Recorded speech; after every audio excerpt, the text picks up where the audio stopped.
Hello दोस्तों, मैं सोपटा निष्कर्ष एकेडमी यूट्यूब चैनल पर एक बार फिर से आप सभी का हार्दिक स्वागत करता हूं। मैं आज आपको क्लास 10th की मैथ्स के जो चैप्टर है सेकंड नंबर वास्तविक संख्या वो पढ़ाने जा रहा हूं। और वास्तविक संख्याएं के अंदर हम एक्सरसाइज लेंगे 2.3 के मैं अपने परिमेय संख्याएं और अपरिमेय संख्याएं हैं उसके बारे में आपको मैं बताता हूँ। तो देखिए दोस्तों, हमें पता होना चाहिए कि परिमेय संख्याएं क्या होती है। तो परिमेय संख्याएं वह संख्याएं होती है जिन्हें हम P/Q के फॉर्म में लिख सकते हैं। परिमेय संख्याएं क्या होती है जिन्हें हम P/Q की फॉर्म में लिख सकते हैं, जहां हमारा Q नॉट इक्वल टू 0, यानी कि Q कभी भी 0 नहीं होना चाहिए। वो क्या कहलाती है? परिमेय संख्या है। जैसे एग्जाम्पल के रूप में मैंने लिख दिया 4/2, यानी कि ये क्या है? P, और ये हमारे पास क्या है? Q।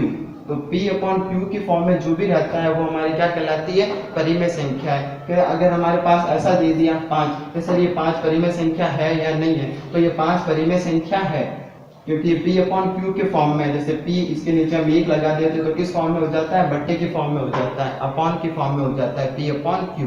यानी कि वह संख्या है जो P/Q के फॉर्म में होती है वो सभी संख्याएं कहलाती है परिमेय संख्याएं। ठीक है दोस्तों। अब अगला नेक्स्ट अपरिमेय संख्याएं। अपरिमेय संख्याएं वह संख्याएं होती है जिन्हें P/Q की फॉर्म में नहीं लिखा जाता है। जैसे अपरिमेय संख्याएं का मैं एग्जांपल ले रहा हूं आपको, जैसे √2 हुआ,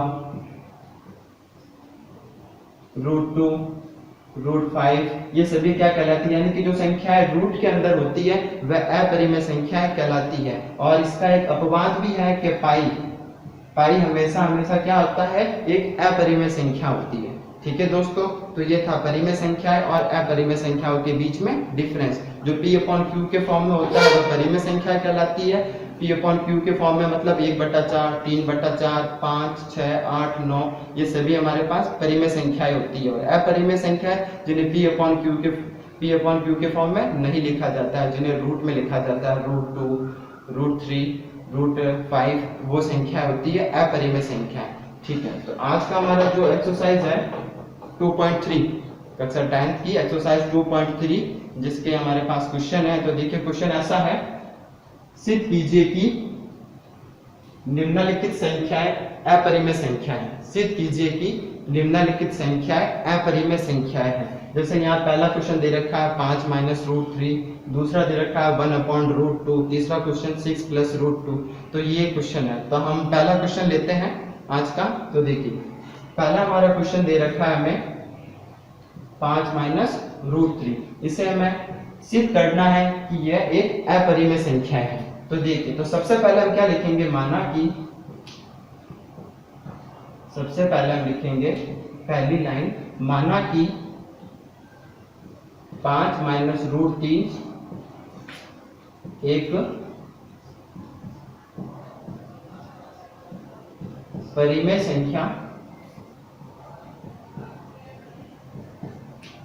परिमेय संख्या है।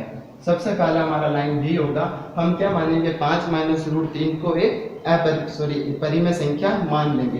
परिमेय संख्या मानने के बाद हम 5 - √3 को किसके बराबर लिख देंगे? A/B के बराबर में, जहां B नॉट इक्वल टू 0।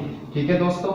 फिर क्या करना है? जो रूट वाली संख्या अपने पास, रूट हमारे पास क्या है? माइनस का √3, ये तो इधर ही रखना है, और बराबर के उधर देखो A/B, यानी कि जो ये 5 है यहाँ पे क्या है? प्लस का 5 है। जब बराबर के उधर जाएगा तो ये किसका हो जाएगा? माइनस का 5। अभी देखिए यहाँ हमारे पास रूट के पास जो माइनस का साइन है, इस माइनस के साइन को हमें क्या करना है? चेंज करना है। तो कैसे करेंगे? ये लिख दिया हमने √3 का √3।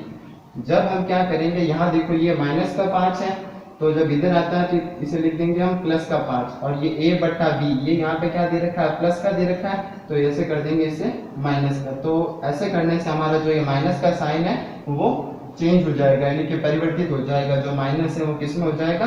प्लस में हो जाएगा। इसे आप समीकरण नंबर 1 नाम दे दीजिए। ठीक है, किया? तो देखो फिर यहाँ हमें ये जो थ्योरी लिखनी पड़ेगी कि चूंकि A, B एक पूर्णांक है, यानी कि हमने जो A/B माना है वो कैसी संख्याएं हैं?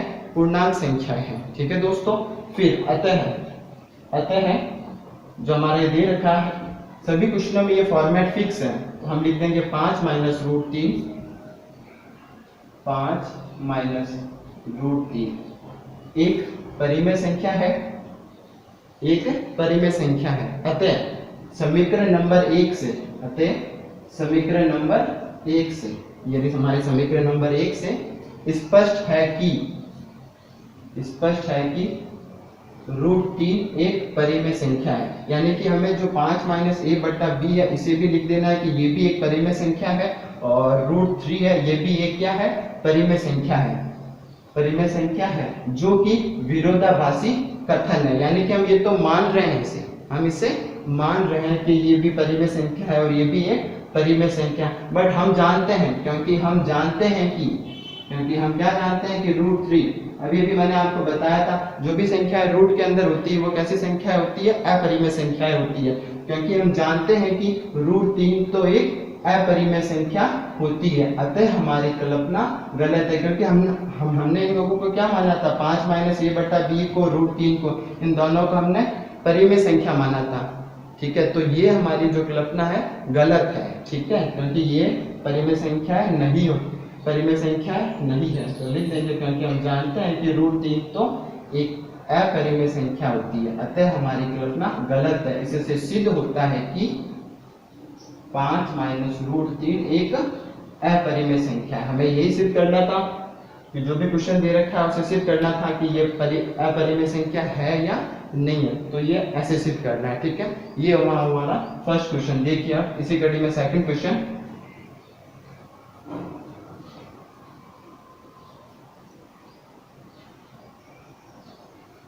ये फॉर्मेट फिक्स रखना है आपको, चाहे कैसा भी क्वेश्चन हो आपके अंदर 2.3 के अंदर जो भी क्वेश्चन हमें दे रखे होंगे उसके अंदर ये फॉर्मेट आपको फिक्स रखना है। तो देखिए सेकंड क्वेश्चन हमारे पास दे रखा है 1/√2।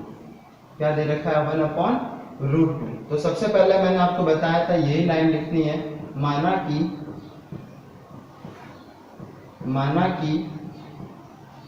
1/√2 एक, माना कि 1/√2 एक परिमेय संख्या है। ठीक है दोस्तों, सबसे पहले हमें इसे क्या मानना पड़ेगा कि यह एक परिमेय संख्या है, मान लिया।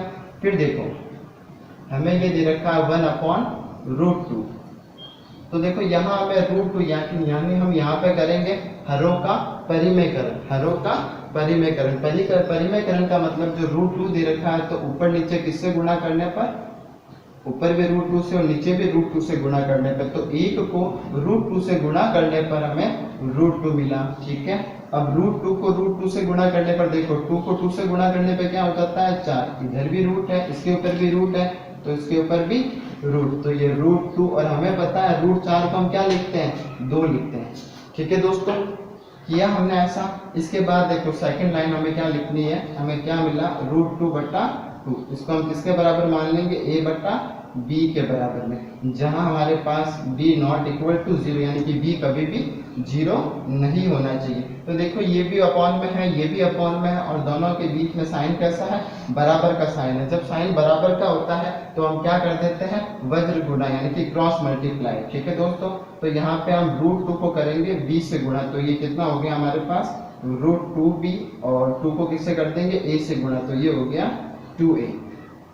ठीक है, अभी देखिए अपने पास यहाँ दे रखा है हमारे पास √2 और b, तो यहाँ हम रूट वाली चीज हमें यहाँ रखनी है, तो ये √2 का, तो √2 यहाँ ऐसे रख देंगे, और ये 2a बटा जो b इसके पास है वो क्या आ जाएगा, अपॉन में आ जाएगा। इसे हम समीकरण नंबर 1 दे देंगे। ठीक है दोस्तों, इतना करने के बाद वही हमारा फॉर्मेट, चूंकि a, b एक पूर्णांक है, अतः है हमने जो सबसे पहले जो क्वेश्चन लिखा था हमने ये लिखा, तो ये हमारा क्या, इसे हमने क्या माना था, एक परिमेय संख्या मानी थी।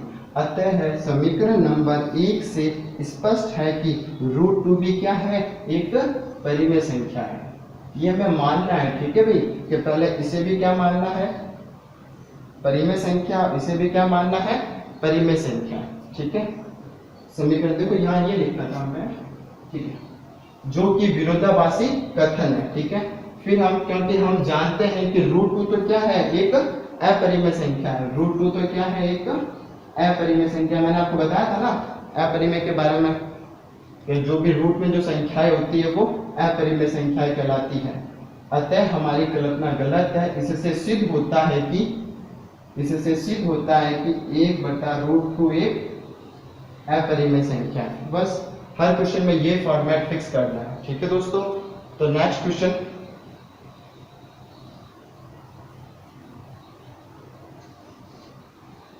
अगला क्वेश्चन है हमारे पास थर्ड क्वेश्चन, 6 + √2। तो सबसे पहले हम वही लाइन लिखेंगे, माना कि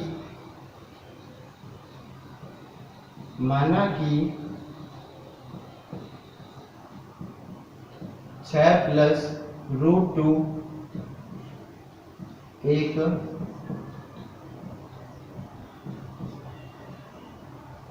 एक परिमेय संख्या है, एक परिमेय संख्या है। लिख दिया। सबसे पहले लाइन हमने यही लिखनी है।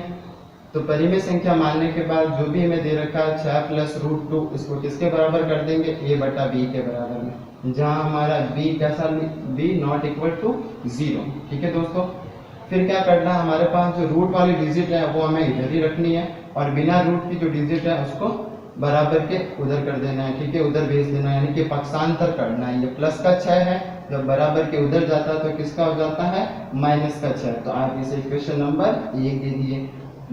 समीकरण नंबर 1 देने के बाद आपका वही फॉर्मेट, हर क्वेश्चन के अंदर आपको यही फॉर्मेट लिखना है ना दोस्तों। देखिए वही, चूंकि a और b पूर्णांक है, अतः 6 + √2 एक परिमेय संख्या है। अतः समीकरण नंबर 1 से स्पष्ट है कि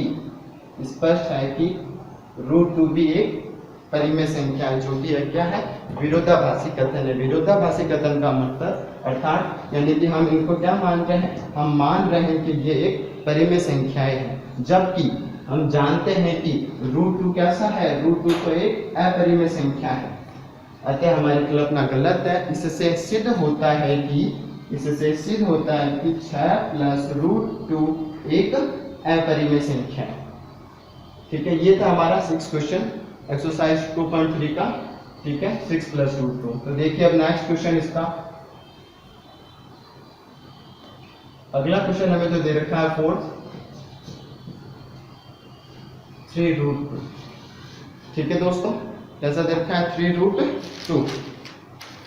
तो इसके अंदर देखिए वही, सबसे पहले हमारी लाइन वही रहेगी सभी क्वेश्चनों के अंदर, माना कि 3√2 एक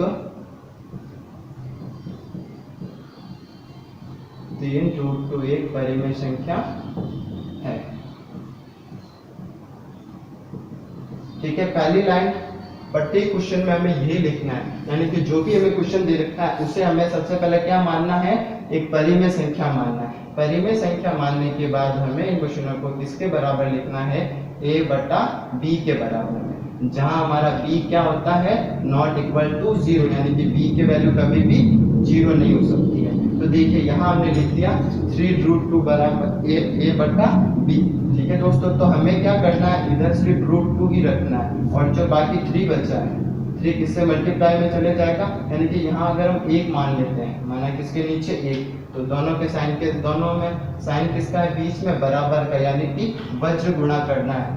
तो 1 को a से गुणा किया, देखिए ऐसे आप इसे ये 1 रहने दीजिए, आप क्या करो, √2 का √2 इधर लिख दो और a/, यानी कि 3 किससे गुणा हो जाएगा, b से गुणा हो जाएगा, तो क्या हो गया, 3b। इसे समीकरण नंबर 1 नाम दे दीजिए। वापस वही फॉर्मेट जो हमने अभी पिछले क्वेश्चनों में किया था, ये जो जैसा मैंने फॉर्मेट आपको बना रखा, आपको वैसा का वैसा लिखना है एग्जाम के अंदर, एकदम एज इट इज। ठीक है, तो सबसे पहले चूंकि a, b एक पूर्णांक है, अतः 3√2 को हमने क्या मान लिया था, परिमेय संख्या मान लिया था। जब 3√2 परिमेय संख्या है तो √2 भी एक क्या है, एक परिमेय संख्या है, जो कि क्या है, विरोधाभासी कथन है, क्योंकि हम तो जानते हैं कि √2 क्या है, √2 तो एक अपरिमेय संख्या होती है। अतः हमारी कल्पना गलत थी। हमारी कल्पना गलत कैसे थी? क्योंकि हमने तो इसको क्या मान लिया था? परिमेय संख्या मान लिया था, जो क्या है, जो गलत है, क्योंकि ये तो क्या है, एक √2 एक अपरिमेय संख्या होती है। अतः हमारी कल्पना गलत है। इससे सिद्ध होता है कि 3√2 एक अपरिमेय संख्या है। ठीक है दोस्तों, ये थे 2.3 के कुछ क्वेश्चन थे, 4 क्वेश्चन, ठीक है, जिन्हें हमें सिद्ध करना था कि ये अपरिमेय संख्या होती है या नहीं होती है, यही सिद्ध करना था। ठीक है दोस्तों, वीडियो अच्छा लगे तो वीडियो लाइक करें, शेयर करें और कमेंट बॉक्स में मुझे बताएं। ठीक है, और चैनल को सब्सक्राइब भी करना ना भूलें। ठीक है दोस्तों,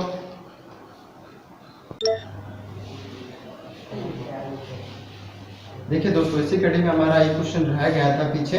क्वेश्चन ऐसा था हमारे पास कि √p प्लस √q एक अपरिमेय संख्या है। उसे हमें सिद्ध करना है कि ये अपरिमेय संख्या है या नहीं। ठीक है दोस्तों, तो ये क्वेश्चन था हमारे पास कि √p प्लस √q एक अपरिमेय संख्या है, इसे सिद्ध करना था। तो सबसे पहले हम क्या लिखते थे हर क्वेश्चन के अंदर? प्रत्येक क्वेश्चन में हमने पहली लाइन यही लिखी थी कि माना कि √p प्लस √q एक परिमेय संख्या है, एक परिमेय संख्या है।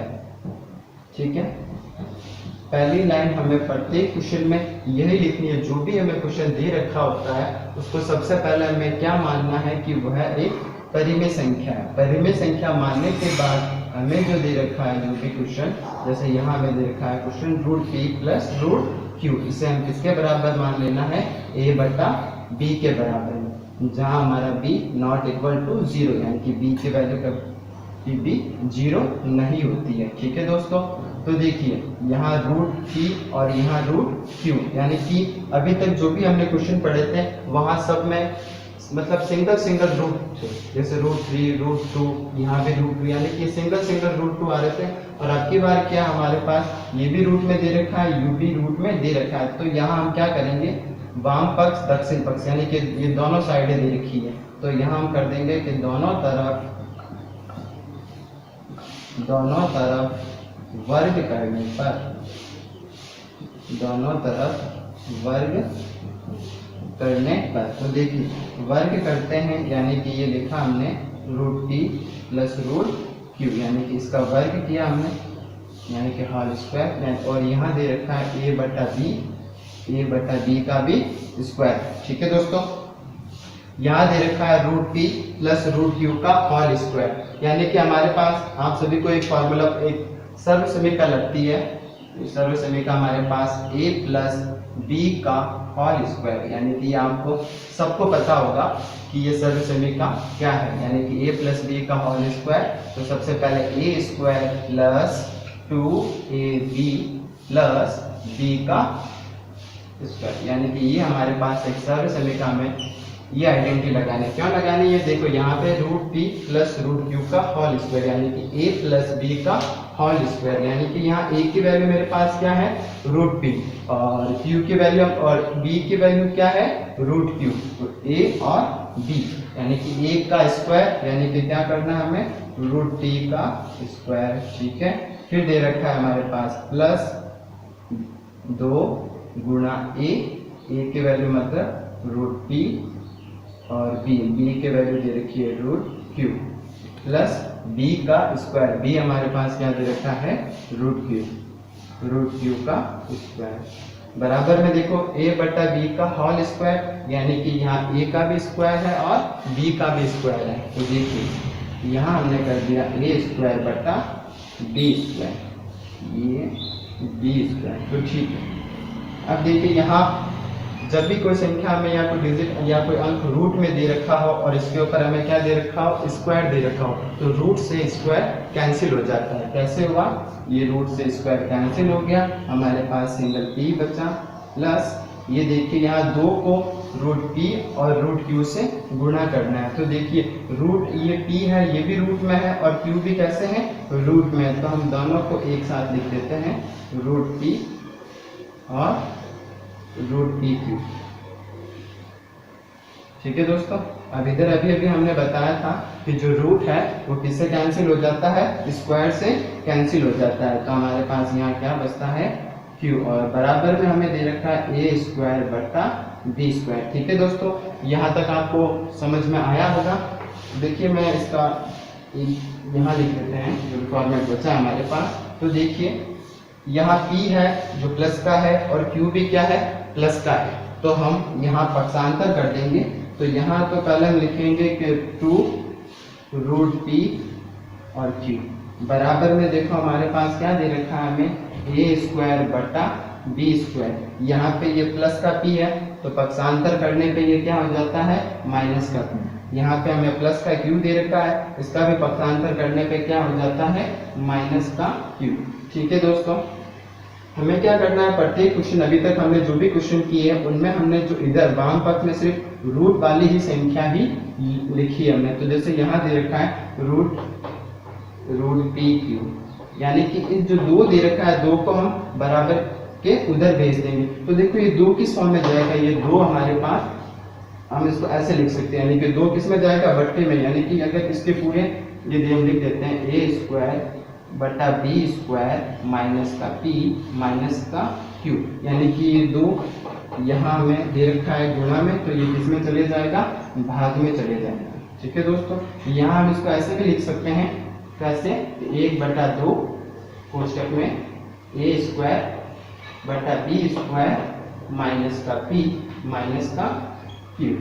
ठीक है, ये हो गए हमारे पास समीकरण नंबर 1। या तो आप इस फॉर्म में लिखो या इस फॉर्म में लिखो। ठीक है, फिर वही हमारा फॉर्मेट क्या माना हमने, चूंकि a, b पूर्णांक है अतः है √p प्लस √q एक परिमेय संख्या है।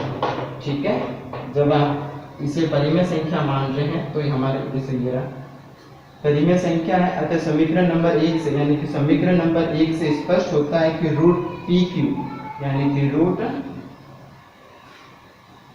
√pq भी एक परिमेय संख्या है जो कि विरोधाभासी है। ठीक है दोस्तों, क्योंकि हमने इसको परिमेय संख्या माना था, बट ये परिमेय संख्या नहीं होकर ये तो क्या है, अपरिमेय संख्या है। क्योंकि हम जानते हैं कि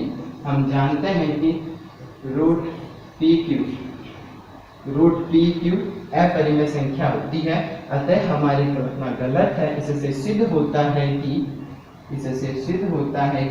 √p प्लस √q एक अपरिमेय संख्या है। ठीक है दोस्तों, ये क्वेश्चन मोस्ट इंपॉर्टेंट है बोर्ड के एग्जाम के लिए, 100% इंपॉर्टेंट है। ठीक है दोस्तों, हमारा वीडियो अच्छा लगे तो आप उसे लाइक करें, शेयर करें, कमेंट करें और प्लीज सब्सक्राइब भी करें। ठीक है दोस्तों, हो गया ना सर।